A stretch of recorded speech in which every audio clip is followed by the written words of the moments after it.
Have you made friends since you arrived? Not really, but I recognise Miss Harriet Jones. I knew her when she lived by the docks. That poor woman had such a miserable life. You never came to see her here at Pembroke? Receiving visits when sick can be an important part of the healing process, you know. We're not just bodies. You're preaching to the converted now, Doctor. To be truly honest, I thought she was dead. She left the docks many months ago. Goodbye, Mr. Hampton. See ya. We'll talk again later.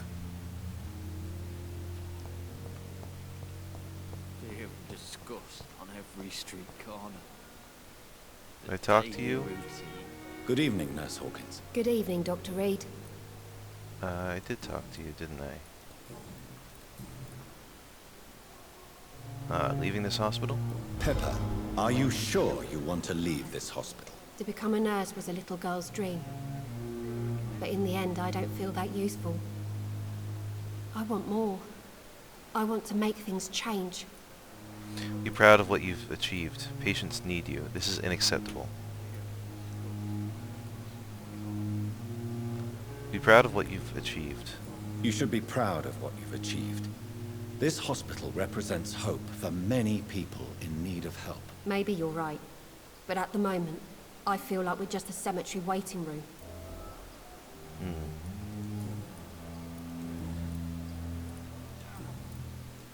Goodbye, Nurse Hawkins. Here again. What's this?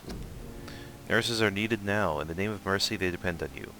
Nurses are needed now. Inquire at the nearest appointments office of the Ministry of Labour and National Service to write to 15 Kingsways, London. Kingways. Time has lost its effect on me, but the suffering continues. Did I talk to you?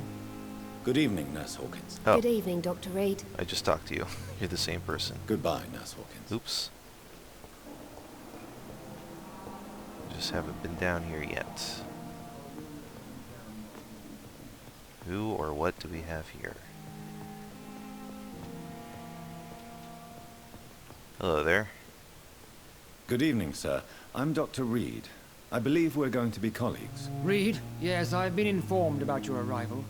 I'm Waverly Ackroyd. Welcome aboard, I suppose. Does my arrival inconvenience you in some way, Dr. Ackroyd? Let us just say that I don't particularly share Dr. Swansea's enthusiasm for hiring you. What we need here are reliable professionals, not overrated dabblers. Your life in London. Do you have a problem with me? If you have a problem with me, Dr. Ackroyd, please feel free to tell me. Dr. Swansea has imposed your presence on this hospital without asking anyone's advice. The benefit of his position. But I don't agree with it. I know we've never met before, but I believe this hospital could use all the help it can get. You will agree with that, I'm sure. Oh, but I have heard about you, Dr. Reid. Of course, you can't say the same about me, since I have not wasted my time courting the press. No need for such animosity. Jealousy will not do you any good. You better change your tone with me. There's no need for such animosity. There is no need for such animosity between us. Don't you think the epidemic is already enough to deal with? That is one point we could agree on. And that is precisely why I want to be sure that you will be of help to this hospital, instead of a burden. About the Pembroke Hospital. Since your tenure in this hospital is longer than mine, perhaps you can tell me more about this place. Let's just say I'm tired of the carelessness around me. I have always respected the skills of Dr. Swansea, but over time his enthusiasm has become displaced. Carelessness? Exactly what are you talking about? We're here to save lives. The people who trust us are not volunteering for experimentation. They're here to be healed. I don't intend to run any radical experiments, Doctor. Even if I, as any good practitioner should, express an interest in pushing the boundaries of medical research. Modern medical methods were created through audacity and ego. But there are rules in our line of work, and they're here to protect our patients. Personal questions. I have proved my value as a practitioner. I don't know what you've heard about me, but I have already proved my value as a practitioner. I don't question your skills, Dr. Reid, but your motive. Is it money? Fame? Or are you truly dedicated? And what exactly is that supposed to mean? I served in the war just like you. But unlike you, I did not use the wounded to play the modern sorcerer. Be careful what you insinuate, Dr. Ackroyd. I only want you to admit you used those men to improve your theories. I've saved many lives. Knowledge is our main weapon. No reason to justify my actions to you. Knowledge is our main weapon. Knowledge has always been and will remain our main weapon. And it has always come at a price. And personal initiative. It is not a question of initiative. It is a question of integrity. These men and women have put their faith in us, Dr. Reid. Bad memories of your military service? It seems you have bad memories of your military service. I refuse to see this industrial slaughter as scientific progress. War only reveals the worst in men. We can at least agree on something, Dr. Ackroyd. Yeah, okay. Goodbye. Thank you for your time. We'll talk later.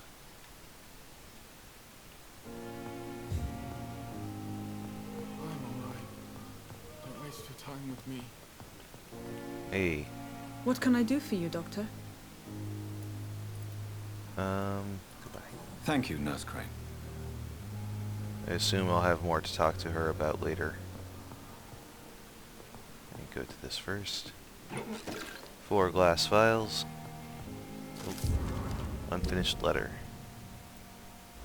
What the hell? Where is that at?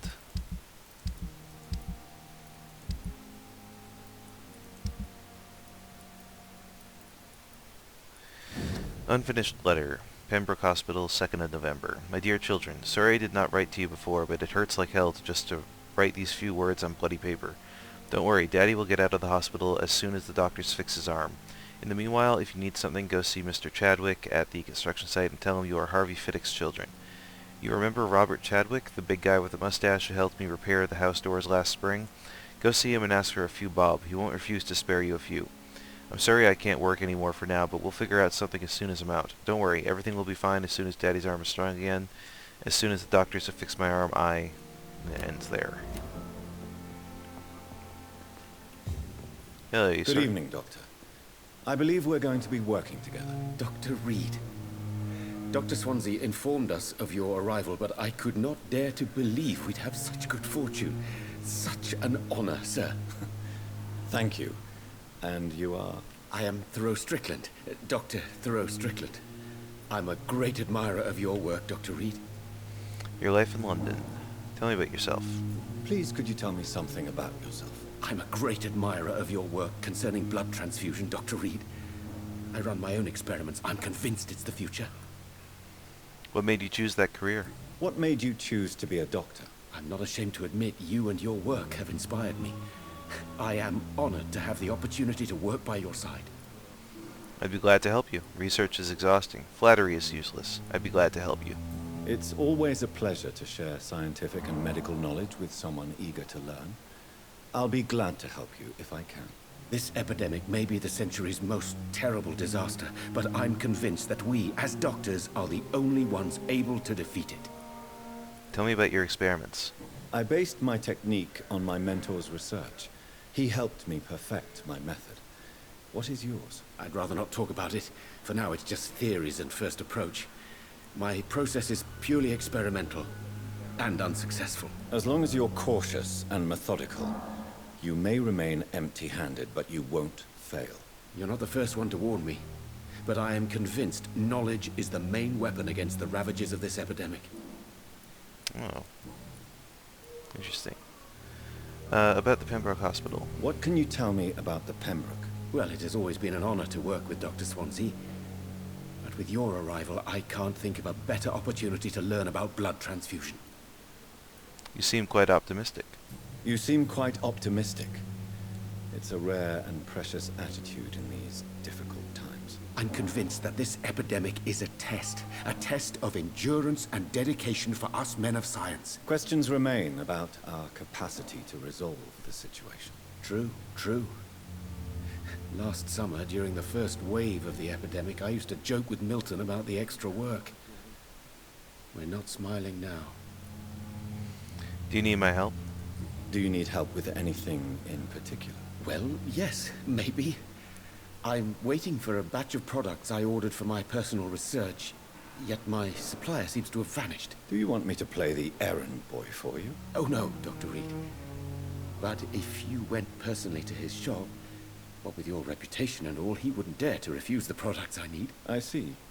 Well, give me the address, for I may pass by if I have time. New investigation. Missing ingredients. Ackroyd's aversion to modern methods. What do you think of Dr. Ackroyd's aversion to modern medical methods? It's a shame he's so narrow-minded. Dr. Swansea taught me that science is about exploring uncharted territory. I'm convinced that's true. With the influenza and all that's going on, you should put your differences aside, don't you think? Why is it so difficult to work together? I believe that if Dr. Ackroyd had been the one to discover the transfusion process, he would be the first to recommend its use. So you believe it's just a question of jealousy and pride? Dr. Ackroyd is as proud as he is blinded by his obsolete concept of medical science. Personal questions. About your blood transfusion technique. Tell me more about your willingness to experiment with new medical techniques. Harvey Fiddick is a patient suffering from a severe injury that could cripple him if not treated correctly. I'm convinced your blood transfusion technique could help him. What is it you really want? To save him? Or to prove your point? Fair question. I want nothing but to save my patient, Dr. Reid. Especially since I know Mr. Fiddick's story. You must remain neutral. Tell me Mr. Fiddick's story. Tell me Mr. Fiddick's story. Our first diagnosis was compromised because Mr. Fiddick lied to us about the real origin of his injury. He first claimed it was an accident. But why would he hide such crucial information from us? Because he is a proud father, ashamed of putting his children at risk because of his own negligence. You must remain neutral. This personal involvement could also appear to be a lack of impartiality. You must know that a good surgeon must remain neutral. I agree. But that does not excuse Dr. Ackroyd's behavior. A man who did not even take time to converse with his patient. Do you think keeping his distance was a mistake? All I know is that I'm taking care of human beings with desires, hopes, and fears. Not some biological machine comprised of blood, bones, and flesh. Personal questions. Nope. Goodbye. Goodbye, Dr. Strickland. Hey there, man. Good evening, sir. I'm Dr. Reid. May I help you? I don't know if a third opinion is needed. Your colleagues are already arguing about my condition. I see. Would you mind telling me more about your situation? I'm Harvey Fiddick. All I want is to get me bloody arm fixed properly. Your life in London. Tell me about yourself. Tell me about yourself, Mr. Fiddick. I'm just a regular guy waiting to get his arm fixed, so I can return to work and to my family. I was more curious about what you were doing before being hospitalized. I'm a carpenter, and a good one too. But that means I need both arms to feed my family, Dr. Reid. About this hospital. Are you satisfied with your treatment here? Well, it's clear that I've chosen a bad time to be injured. Forgive my bluntness, but you seem overwhelmed by cases of the flu. I won't lie to you about it. I'm afraid we are. Are you sure you don't want to operate yourself, Dr. Reid? I have the feeling you're very capable. And your colleagues seem to think so too. In other circumstances, you would be right. But for now, I don't think I can take on the responsibility. My apologies. Doctors are arguing about your case? Tell me about the doctors who are arguing about your case. Strickland and Ackroyd. They both want the best for me, but there's a lot of pride there. Doctors are no different from carpenters, it seems. What do you mean? I often had professional arguments with rivals on a building site. Difference is I disagreed about wooden nails, not flesh and bones. You seem worried about your family. You seem worried about the safety of your family. And it's obviously the reason why your wound troubles you so much. I cannot give up on my children now. They both need me living. What about their mother, if I may ask? She died in 1915 during one of the first Zeppelin raids. We never found her body. Damn. About the death of your wife. Tell me more about the death of your wife, Harvey. 1915. I was in the army, building workshops for the Royal Flying Corps. Helen was happy I wasn't sent to the front. What happened? The Germans sent Zeppelins to bomb the construction site, but they missed their target. My wife was bringing my dinner when the bombs fell. Jesus. So many died during the bombings. I'm sorry for your loss. So many died during the bombings. I served in France and witnessed the carnage there. I would like to say that she didn't suffer. Truth is, I have no idea. I just know that I'm all that me kids have. Poor little bleeders. Are your children alright? How are your children after losing their mother? They were smaller then. The only good thing about this is my Helen didn't bring them with her that night. Well, I feel guilty about your injury. Tell me about your injury, Harvey. Why do you feel so guilty about it? My wife died because of me. And now I may lose everything because I've been careless enough to hurt myself. What an arsehole. Your wife died because of you? How could your job be responsible for your wife's death? I was working a double. She went out to bring me a hot meal and got caught in a German bomb raid. Did you voluntarily hurt yourself? You can't hold yourself responsible for your injury, Mr. Fiddick.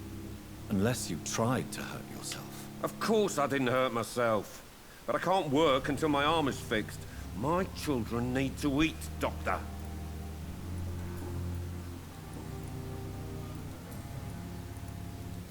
Alright, goodbye. Goodbye for now, Mr. Fiddick.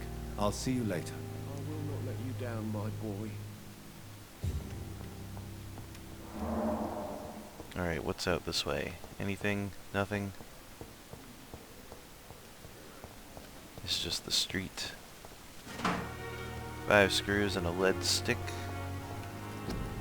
There's no coughing in public. Hospital full. Due to the influenza, this hospital can no longer take any patients. Hospital full, please go back home. Jeez. It fucking sucks.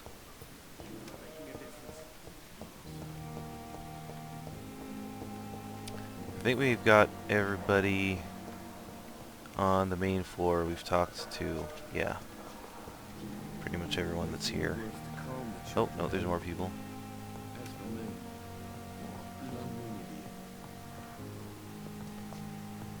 Hello. Good evening, madam. Can I help you? It's my son who needs you, sir. I'm Dr. Jonathan Reid. How can I help your son? I'm Beatrice Goswick, mother of Mortimer Goswick. Could you check on him, please, Dr. Reid? I've heard much of your talents as a physician. Your life in London. Tell me about yourself. What can you tell me about yourself, Mrs. Goswick? Not much to say. Just take care of my Mortimer and I'll cover all the expenses. That's all that matters. Are you that rich? Are you really that rich? Most of the patients here are of a more humble origin, if I may say so. Yes, thanks to my husband. May he rest in peace. I can cover any needed medical expenses. What are you doing in your life? May I ask if you have an occupation, Mrs. Goswick? I'm a teacher by profession. I teach young women who are more ambitious about their futures than their families. Complaints about your reception here? What do you think of your reception here? Any complaints? I have had the uttermost reservations about this hospital since we arrived. But we had no other choice, considering the state of emergency. Is there something in particular that's bothering you? Some of the staff were not especially welcoming. I suspect they're not accustomed to dealing with patients of such social standing. Tell me about your arrival. Tell me more about your arrival at the Pembroke Hospital.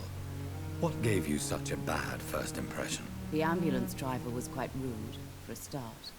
And that nurse, Miss Hawkins, seems to have quite a dubious attitude. What do you mean? She managed to secure a bed for my son despite the epidemic. It was a relief, but it wasn't cheap. She charged you? She charged you for a bed? Yes. And I paid without question, considering the urgency of the situation. I share your stupor. I share your concern, Mrs. Goswick. Be sure that I'll talk to the people involved. I don't expect compensation, Dr. Reid. But I'm aware such behavior would not be tolerated in other hospitals.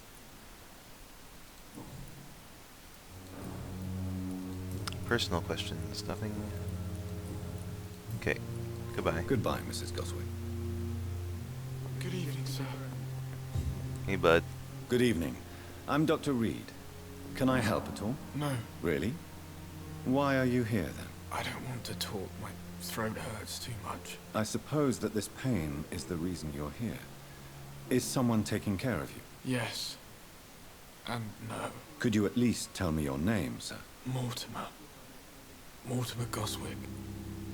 Life in London. How painful is your throat? How painful is your throat, Mr. Goswick? So painful I'd rather not talk at all, Doctor. We must communicate. I'm sure you realize a doctor and his patient have to communicate, sir. Would it help if I gave you some paper and a pen? Not really. I see. Then maybe it's not just your throat that hurts, Mr. Goswick.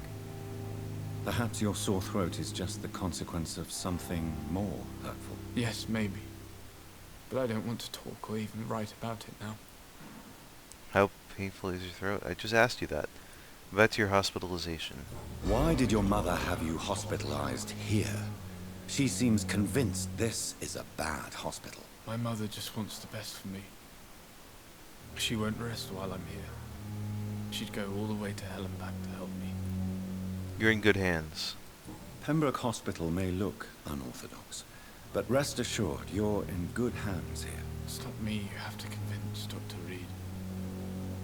It's my mother. Is your mother bothering you? Is your mother bothering you? As your doctor, I can ask her to leave you alone if you would prefer. That's tempting, Doctor. But you have no idea what my mother is capable of. She would tie herself to my bed if you asked her to leave. Personal questions. Tell me about yourself. Tell me about yourself, Mr. Goswick. I don't want to talk, Doctor. Goodbye. I have to go now, sir. But don't hesitate to contact me if you need any help. Don't waste your time with me. I never could keep anything from her. Okay. Not this way. This way. Yeah, I think we've now talked to everybody on this floor. So. Did I check here? Yes, that's the It's locked. Locked locker.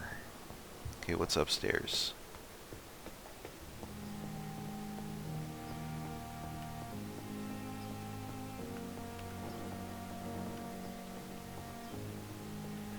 Dr. Swansea's office.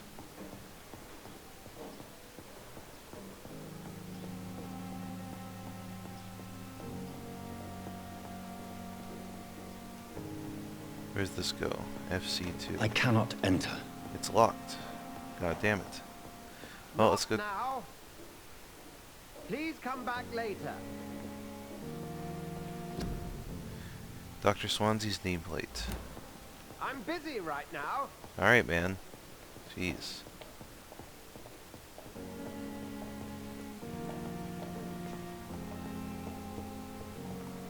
What's here? Ooh, used hacksaw. T. Elwood's medical file. Patient Thomas Elwood, male, age 28.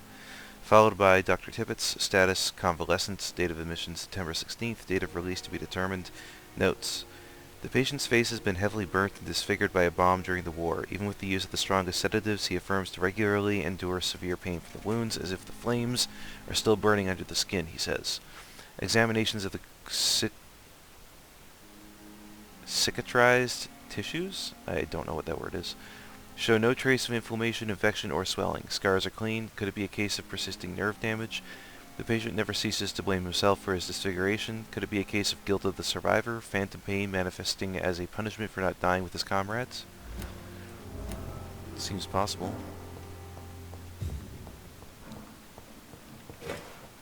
1 bottle of cheap gin and 1 small bottle.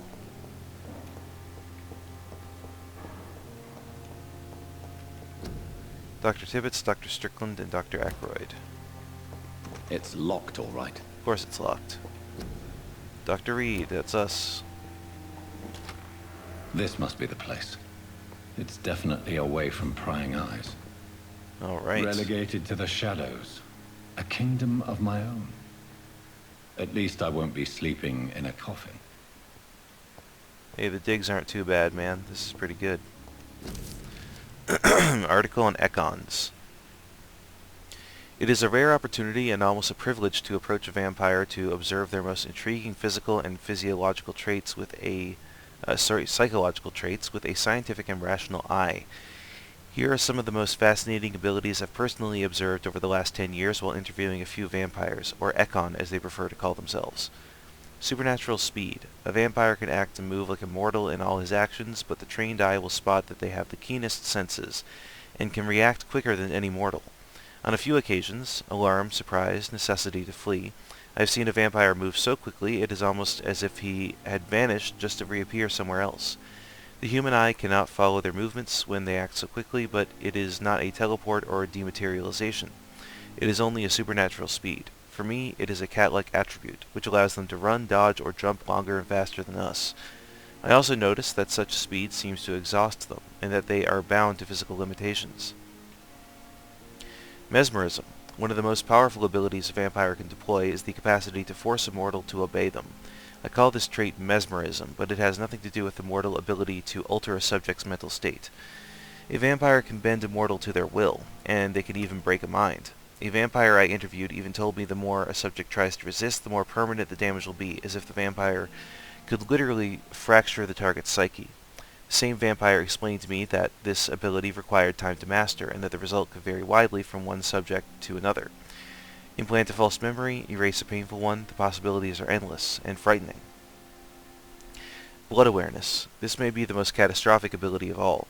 Concerning vampires, since it is the cause of so many tragedies for them and us. Vampires crave for blood. They must use their will to restrain themselves from frenziedly drinking every drop of blood they can see. They need blood to function and to express their full supernatural traits. A famished vampire can be very weak, even if he cannot die of hunger or thirst. This urge, this need for blood, may explain why a vampire is so aroused by it. A vampire confessed to me that blood could sometimes blind him, since its smell and attractiveness can be so strong. When he focuses, a vampire can almost see blood all around them, inside warm bodies, through walls, on a supposedly clean weapon, etc. The same vampire even told me that he can see if a mortal has clean blood or is ill, and that in some cases he can even sense diseases, infected clothes, or even items in a room. If this is true, it could have so many medical applications it almost beggars belief.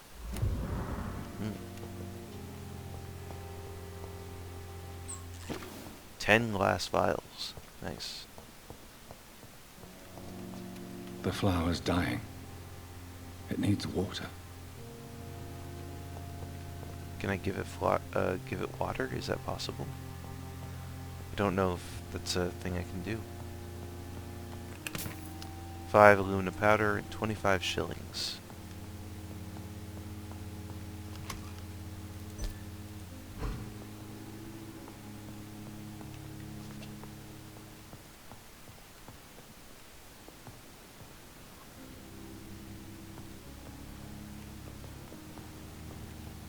Alright. Can I craft anything? Analyze.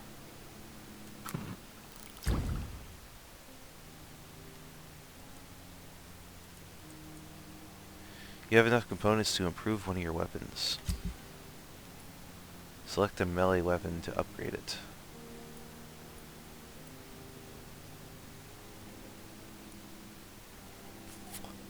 Let's do the used hacksaw. You can upgrade your weapon to a new level with the required ingredients. It will inflict more damage and you will also gain access to customization slots. Increase damage dealt by 10% or absorb blood points when the weapon hits. That's pretty cool. Let's do that.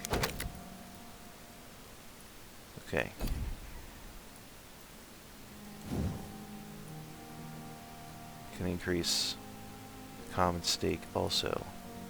Add 3 stun points when the weapon hits. Decrease stamina consumption by 10%. I'll do 3 stun points. Oh, I guess I can't. Oh, I have to upgrade it first, okay. I see. Yeah, we don't have nearly Bishop's enough. blood is much more unstable than human blood and shows extensive mutation. But this is not what happened to me. I must keep on searching. The sun is about to rise. I can feel it. I'll continue tomorrow night. I have so much time now. True. Alright, let's hit the fucking sack. I don't really have much experience.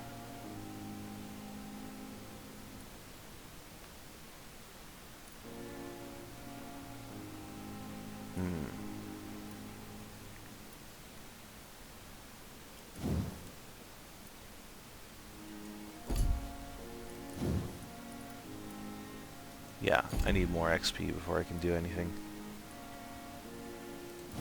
Oh, I might be able to do this though. Yeah, increase the damage inflicted when using bite in combat. Yes, sir.